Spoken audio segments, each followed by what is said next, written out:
আপনারা কি ইংরেজিতে কথা বলতে গেলে আটকে যান, অর্থাৎ আপনার মাথা ব্ল্যাঙ্ক হয়ে যায়, মনে হয় যেন আপনার মাইন্ড ফ্রিজ হয়ে যাচ্ছে?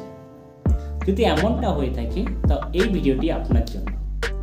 আমি সৌরভ আজকে আলোচনা করব এই সমস্যাতে কিভাবে ওভারকাম করবেন এবং এই সমস্যা কী কারণে হতে পারে।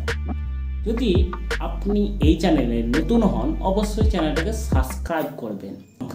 এমনটা কেন হয়? আপনারা ইংরেজি বলতে যাচ্ছেন কিন্তু আপনারা ব্ল্যাঙ্ক হয়ে যাচ্ছে।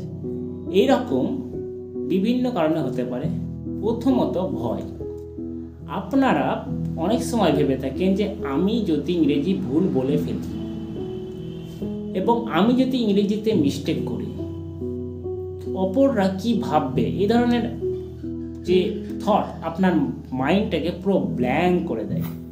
দ্বিতীয় কারণ ভোকাবুলারির অভাব।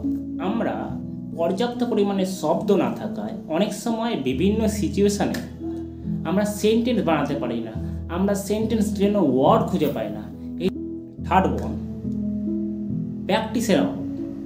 আমরা প্র্যাকটিস না করায়, আমরা পর্যাপ্ত পরিমাণে প্র্যাকটিস না করায় কোনো কিছু বলার সময় আমরা পুরো ব্ল্যাঙ্ক হয়ে যাই।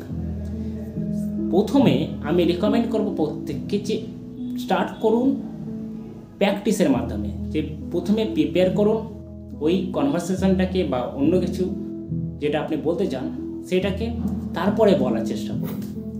High expectation. আমরা কি মনে করি যে আমরা একদিনের মধ্যে ইংরেজিতে বলা শিখে যাব, ইংরেজিতে ফ্লুয়েন্ট হয়ে যাব, যেটা কখনোই সম্ভব নয়।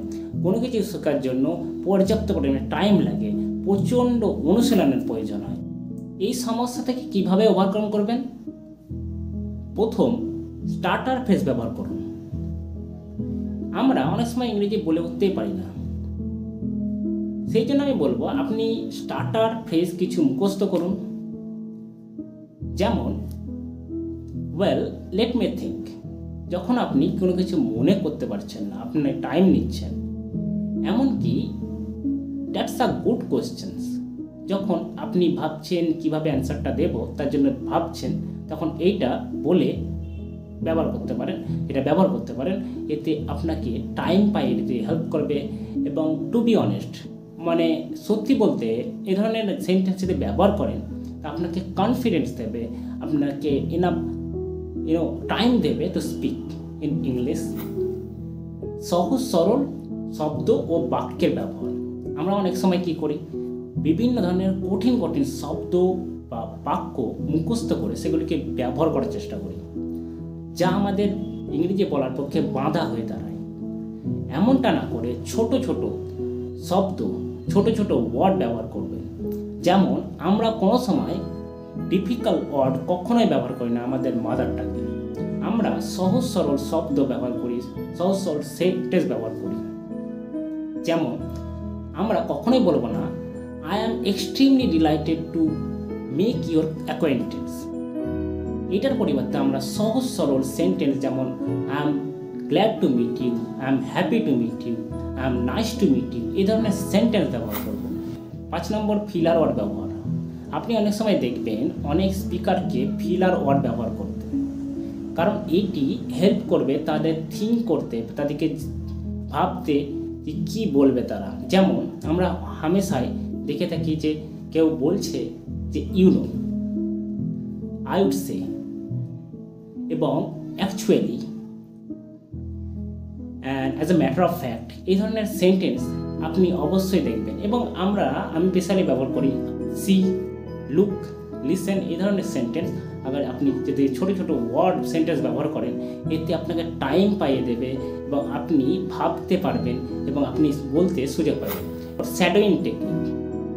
কিছুক্ষণের জন্য আপনি একটা ভিডিওকে প্লে করে, কোনো নেটিভ স্পিকারের ভিডিওকে প্লে করে সেইটাকে দেখুন এবং ওই ব্যক্তি যা বলছে, যেভাবে বলছে সেটাকে আপনি নিজের মতো করে উচ্চারণ করার চেষ্টা করুন। এতে আপনার মাইন্ডকে হেল্প করবে প্রোনাউন্স করতে ইংরেজি ওয়ার্ড, কারণ ইংরেজি ওয়ার্ড মুখস্থ করতে এবং সেগুলোকে ব্যবহার করতে অনেক সময় আমাদের ডিফিকাল্ট হয়। 5 মিনিট এক্সটেম্পোরে, মানে উইদাউট এনি প্রিপারেশন ছাড়াই আপনি কোনো বিষয়ের ওপর কথা বলার চেষ্টা করুন। যেমন আপনার আশেপাশে কি হচ্ছে এবং আশেপাশে যেসব বস্তু আছে সেগুলোকে এক্সপ্লেন করার চেষ্টা করুন।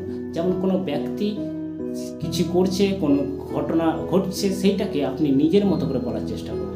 এমনকি কোনো গাছ যেটা দেখেছেন সেটা কি গাছ, কি ধরনের পাতা, শাখা পোশাকা রয়েছে, সমস্ত কিছু আপনি বলার চেষ্টা করুন। শেষে আমি বলবো যে গেটিং স্টাক বা আটকে যাওয়াটা নর্মাল, এমন নয় যে আপনার সঙ্গে শুধু হচ্ছে, সকলের সঙ্গে এমন ঘটে থাকে।